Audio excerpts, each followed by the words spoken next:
Qui est le catcheur le plus charismatique de tous les temps? C'est vous qui allez décider. Bienvenue dans ce nouveau point catch. Un point catch à thème, hein, bien entendu, puisque c'est le vous décidez.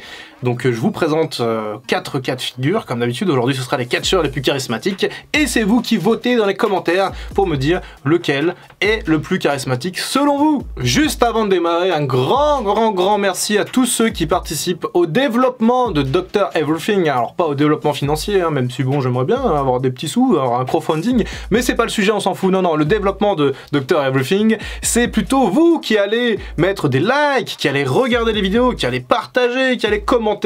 Donc voilà, un grand merci à tous ceux qui font le pas. Il y a beaucoup de projets en cours là sur Dr Everything, des top 5, des consultations, des uchronies comme sur la chaîne Wrestling.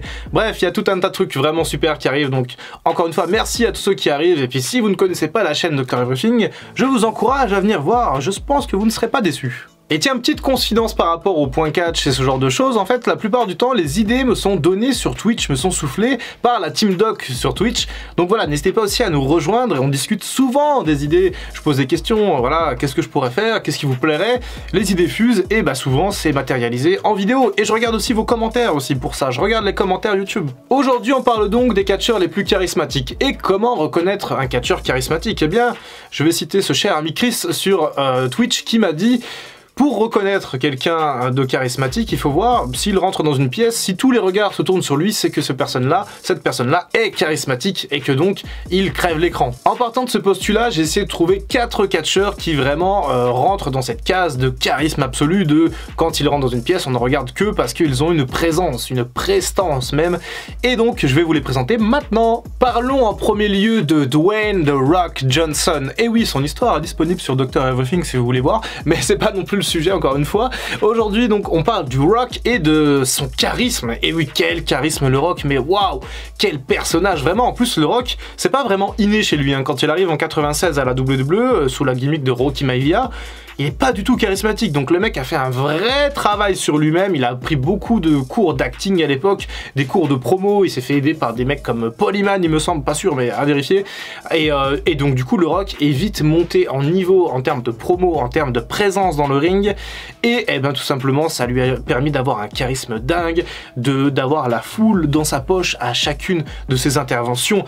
Et vraiment, encore une fois, vous regardez à n'importe quelle époque, entre 98, 19 et même actuellement là les derniers temps où le Rock va à la WWE, vraiment la foule mais répond au tac en fait. Il a vraiment la foule dans sa poche et ça traduit d'un charisme absolument dingue pour le Rock. Et encore une fois, je trouve pas que ce soit un charisme inné pour lui, je trouve vraiment que c'est quelque chose qui s'est construit au fur et à mesure du temps et que bah il en joue de ça. Et sans ce charisme absolument génial du Rock, pas sûr qu'il fasse une immense carrière à la WWE, parce que le Rock sur le ring, certes, c'est pas mal, mais c'est pas non plus dingue, hein. Franchement, c'est un bon catcheur. Mais encore une fois, ce qui crève vraiment l'écran, c'est sa présence à la télé, c'est sa présence devant une caméra, c'est sa voix au micro. Bref, c'est tout un ensemble qui fait du Rock l'un des catcheurs les plus charismatiques. Est-ce que Dwayne The Rock Johnson est le catcheur le plus charismatique de l'histoire selon vous? Tapez 1 dans les commentaires pour me dire si oui ou non vous pensez que ce cher Rocky Maivia, est le catcheur le plus charismatique. Bon, bien entendu, si j'ai parlé du Rock en long, en large, en travers, je suis obligé de parler de son pendant, hein, pendant ouais, c'est bizarre comme phrase, bref. Pendant l'Attitude Era, à savoir Stone Cold Steve Austin. Et oui, Stone Cold Steve Austin, bien entendu, mais quel charisme pour lui aussi. Ce mec-là a porté la WWE pendant l'Attitude Era, il a vraiment mis tous les fans dans sa poche comme le Rock, mais pas vraiment de la même manière. Lui, c'est différent. Austin, pour moi, a plus un charisme naturel que le Rock. Je trouve qu'il a moins besoin de travailler que le Rock. C'était quelque chose de naturel, vraiment. Lui, c'est dans le regard, c'est dans l'expression, c'est dans l'attitude. Encore une fois, on parle de l'Attitude Era, mais oui, c'est ça, l'Attitude Era, c'est le Rock, c'est Austin. C'est ça en fait, c'est l'attitude. Et encore une fois, rien que Austin, ses yeux, son regard, quand il rentre sur le ring, quand son thème résonne, qu'on entend le bruit de verre, que déjà la foule est en folie, mais qu'en plus de ça, Austin arrive et il fixe sa caméra comme ça, et en mode vous allez voir, je vais défoncer le mec dans le ring, qu'est-ce qu'il y a? Oh, c'est quelque chose que j'ai pas vu souvent dans l'histoire du catch. Vraiment, le regard d'Austin, c'est quelque chose qui est extrêmement rare. C'est une compétence, un don peut-être pour certains catcheurs. Mais Austin, il avait ça, il avait vraiment ce don de parler avec les yeux. En plus, les yeux bleus comme ça, d'un bleu glacial. Et il te racontait toute l'histoire avec ses yeux. Et c'est aussi dans le non-verbal, Austin. C'est dans la gestuelle. Vraiment, sa gestuelle à Austin, mais c'est incroyable en fait. Il arrive au ring et tu sens directement que ça va chier. Tu sais exactement ce qui va se passer. Et je pense que c'est vraiment ça qui passionnait les fans. Autant le Rock était excellent en promo avec le micro à portée de main, autant Austin c'était plus dans la gestuelle. Et donc du coup ça se complète parfaitement entre les deux d'ailleurs. Mais Austin, ses promos étaient quand même très bonnes, y a pas de souci. Mais vraiment, encore une fois, je trouve que c'est l'attitude d'Austin qui fait son charisme. Et sur le ring c'était pareil, ça prenait toute la place, à la place de la technique justement qui était certes... Alors Austin était meilleur catcheur que le Rock à mes yeux, mais encore une fois c'était pas non plus un grand catcheur, un grand technicien, même s'il était bon quand même Austin, attention. Mais sa prestance, son charisme prenait vraiment toute la place lors de ses matchs et lors de ses promos. Donc voilà, votez 2 si vous pensez que Stone Cold Steve Austin est le catcheur le plus charismatique de l'histoire de la WWE. Parlons maintenant d'un catcheur que vous ne connaissez peut-être pas si vous êtes très jeune et que vous ne vous intéressez pas trop à l'histoire du catch. Je vais vous parler du catcheur qui incarne le charisme incarné, à savoir le Macho Man Randy Savage, bien entendu. Mais quel charisme pour lui, il était incroyable. Promo guy fabuleux, catcheur fabuleux, il avait tout en fait, Randy Savage. Alors, il avait tout, mais il avait un style un peu particulier. Tout le monde n'aime pas Randy Savage parce que c'était très expressif, c'était très Hogan, oh yeah. Vous voyez, c'était différent de Austin et du Rock. Vraiment, c'était pas du tout dans la même. De toute façon, c'est pas la même époque. Hein. Savage, c'est les années 80, début des années 90. C'est les promos presque où les mecs, tu crois qu'ils sont sous cocaïne tellement ils sont énervés, tellement ils sont chauds. C'était d'autres types de promos, c'était d'autres types de façons de communiquer, de faire du storytelling à la foule. Mais en tout cas, Savage, une chose est sûre, il avait ce charisme en lui, puisque ses promos étaient quand même toutes bonnes à l'époque. Hein. Et sur le ring, voilà, aussi son charisme transparaissait sur le ring. Il était excellent, il était très fort dans le storytelling, et puis voilà, toutes ces histoires avec Miss Elizabeth, Sensational Sherry, ses matchs contre Steamboat, contre l'Ultimate Warrior. Savage, pour moi, c'est le charisme incarné, à l'époque au moins des années 80. Je pense qu'il va y avoir pas mal d'entre vous qui vont voter pour Savage, surtout un peu entre guillemets les anciens, les vieux de la vieille, ceux qui regardaient le catch sur Canal+ à l'époque. Bref, votez 3 si vous pensez que Randy Savage est le catcheur le plus charismatique de l'histoire de la WWE. Can I have everybody attention now? Bon, ok, oui, j'ai utilisé un tournevis en guise de micro, c'est pas dingue.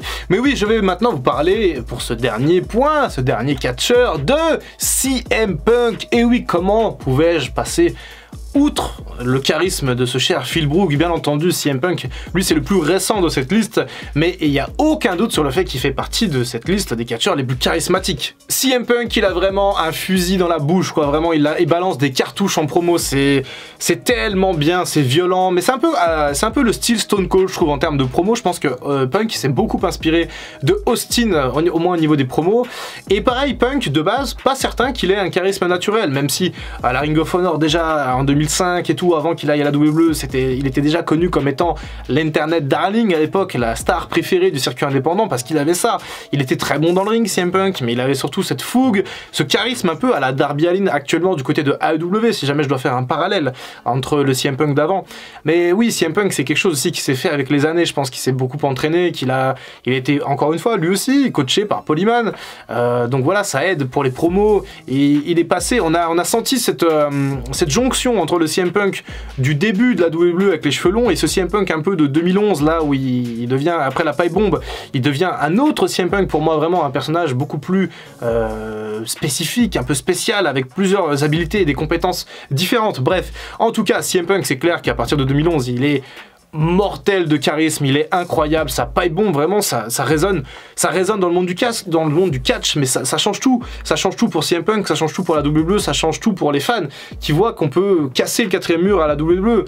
Et à partir de là, CM Punk, il va monter en puissance. Pas longtemps, hein, parce que CM Punk, il va catcher quoi, 2-3 ans, il va être champion, il va être incroyable dans le ring et en promo, mais il va laisser une trace indélébile, puisque 7 ans plus tard, quand CM Punk revient, les fans n'ont rien oublié, et il se prend la pop du siècle, voire du millénaire, chez All Elite Wrestling quand il revient, mais c'est parce que les fans n'ont rien oublié en fait du charisme de CM Punk, même si Punk était parti pendant 7 ans, les fans n'ont absolument pas oublié à quel point ils aimaient CM Punk à l'époque, parce que voilà, encore une fois, il est très bon dans le ring, il est incroyable, son personnage est vraiment très bon, et en fait son personnage c'est lui-même en fait, sa gimmick c'est d'être Phil Brooks, c'est ses propres convictions, c'est ses propres valeurs, straight edge, et ben voilà, et en mode un peu à la Stone Cold, en mode fuck Vince, fuck le patron véreux, fuck les casse-couilles, et puis voilà, bah, les fans se rapprochent un peu de cette gimmick, de ce personnage, ils se comparent un peu à CM Punk, et du coup ils adorent ça, c'est un peu CM Punk, c'est un peu le champion populaire, à la place du Rock bien entendu, pour moi c'est plus CM Punk que le Rock d'ailleurs, mais voilà, en tout cas si vous pensez que CM Punk est le catcheur le plus charismatique de l'histoire, votez 4 s'il vous plaît dans les commentaires. Voilà, c'est tout pour ce Vous décidez, j'aurais également pu parler de catcheurs comme Eddie Guerrero, même si j'en ai beaucoup parlé récemment, de Chris Jericho bien entendu, de Velvet Dream aussi, qui était quand même très charismatique avant de faire ses dingueries, et de l'Undertaker bien sûr, qui représente quand même le charisme à WrestleMania, l'Undertaker. Voilà, dites-moi ce que vous en pensez dans les commentaires, n'hésitez pas à me dire s'il y a d'autres noms que j'aurais pu ajouter à cette liste. On se retrouve sur Twitch, sur Dr Everything, partout sur Discord, et voilà, je vous dis à très bientôt pour une prochaine vidéo, c'était Dr Wrestling, et en attendant, prenez soin de vous.